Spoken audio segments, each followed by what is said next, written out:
പട്ടം പോലെ എന്ന് പറഞ്ഞ സിനിമയ്ക്കൊക്കെ വന്നപ്പോൾ നമ്മൾ മലയാളികൾ പുച്ഛിച്ച് കളഞ്ഞൊരു വ്യക്തിയാണ്. നന്നായി കേരളം വിട്ടുപോയത്. ഈ മലയാളികൾ എപ്പോഴും പറയും. എനിക്ക് പ്രത്യേകം തോന്നിയ നായികരുടെ കേസിലാണ്.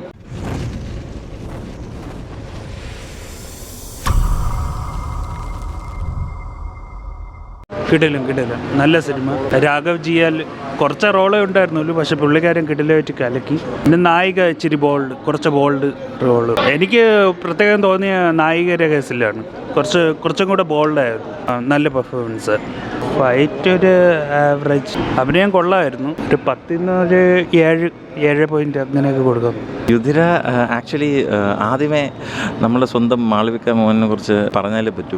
പട്ടം പോലെ എന്ന് പറഞ്ഞ സിനിമയ്ക്കൊക്കെ വന്നപ്പോൾ നമ്മൾ മലയാളികൾ പുച്ഛിച്ച് കളഞ്ഞൊരു വ്യക്തിയാണ്. നന്നായി കേരളം വിട്ടുപോയത്. ഈ മലയാളികൾ എപ്പോഴും പറയും ഈ ദുബായിൽ ജോലിക്ക് പോകുന്ന ആൾക്കാർക്കാണ് കൂടുതൽ വിലയെന്ന് പറയുന്നതല്ലേ. ഈ നമ്മളുടെ കേരള ബോർഡർ കഴിഞ്ഞ് തമിഴ്നാട്ടിലോ അല്ലെങ്കിൽ വല്ല ആന്ധ്രയിലോ അല്ലെങ്കിൽ ബോംബെയിലൊക്കെ പോകുമ്പോഴേ ആൾക്കാർക്ക് വില കൊടുക്കും. അത് അന്ന് she took a very good decision of leaving Kerala as such. She is looking absolutely stunning. ഒന്നാമത്തെ കാര്യം. ദീപിക പദുകോണയ്ക്ക് നല്ലപോലെ ആക്ട് ചെയ്യാൻ അറിയായിരുന്നെങ്കിൽ എന്നുള്ള ആ ഒരു കാറ്റഗറിയിൽ മാളവിക മോഹനെ പെടുത്താൻ പറ്റും.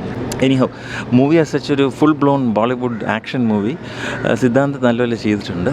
ഡയറക്ഷനിൽ എവിടെയോ എന്തൊക്കെയോ ഒരു പാളിച്ചകൾ പറ്റിയിട്ട് പോലെ തോന്നിയിട്ടുണ്ട്. പക്ഷെ നല്ലപോലെ എഫേർട്ട് ഇട്ടിട്ടുണ്ട്. ആക്ഷൻ ആയിരുന്നാലും ഫർഹാൻ അക്തറിൻ്റെ പ്രൊഡക്ഷൻ കമ്പനിയും കൂടെയാണ്. നല്ല രീതിയിൽ ചെയ്തിട്ടുണ്ട്.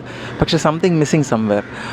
ഞാൻ നേരത്തെ പറഞ്ഞൊരു ഫുൾ ബ്ലോൺ ഒരു ബോളിവുഡ് ആക്ഷൻ ഇത് അങ്ങനെ വലിയ കഥയിലുള്ള ഭയങ്കര സിഗ്നിഫിക്കൻസ് അങ്ങനെ ഒന്നുമില്ല. പണ്ട് നമ്മൾ കേട്ട മേക്കിങ്ങിലാണ് ഡിഫറൻസ് കൊണ്ടുവന്നിട്ടുള്ളത്. സിദ്ധാന്ത് നല്ലപോലെ ചെയ്തിട്ടുണ്ട്. Malavika has done a good role. So overall കുഴപ്പമില്ല. ആ ഒരു ടൈം പോവും. പക്ഷേ ഒരു എത്രത്തോളം ഹിറ്റാകുമുള്ളൂ എന്നുള്ള കാര്യം നോട്ട് ടു ഷുവർ. പക്ഷേ കുഴപ്പമില്ല. Popcorn movie.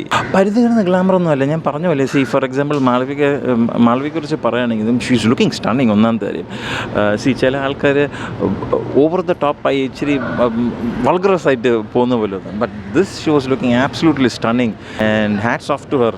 ഇപ്പം തങ്കമകനിലായിരുന്നാലും ആ ഒരു റോൾ ചെയ്തിട്ട് വളരെ ചെറുതായിരുന്നാലും ആ സിനിമയിൽ impact she had A very good impact. അതുപോലെ തന്നെ ഇതിലും മുൻനിരയിലുണ്ട്.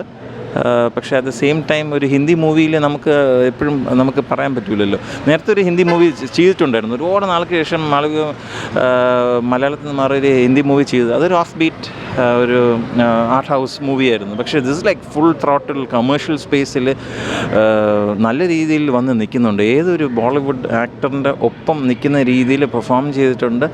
അത് സ്റ്റേച്ചറിലായിരുന്നാലും ഡയലോഗ് ഡെലിവറിയിലായിരുന്നാലും ഗ്ലാമറിലായിരുന്നാലും ഇട്ടേക്കുന്ന കോസ്റ്റ്യൂമിലായിരുന്നാലും പെർഫോമൻസ് ആയിരുന്നാലും it's like hats off to her performance. Actually അത് എടുത്തു പറയേണ്ട തന്നെ ഇരിക്കുന്നു. ഈവൻ സിദ്ധാന്തൻ നല്ലപോലെ ജെൽ ചെയ്തിട്ട് പോയിട്ടുണ്ട്. Movie just about watchable. അത്രയ്ക്കും ഭയങ്കര ഗനഗനമേരല്ല. പക്ഷേ എന്നാലും മേക്കിങ്ങും ആക്ഷൻ സീക്വൻസും ഒക്കെ ഞാൻ പറഞ്ഞല്ലോ ഒരു masala full blown Bollywood action movie.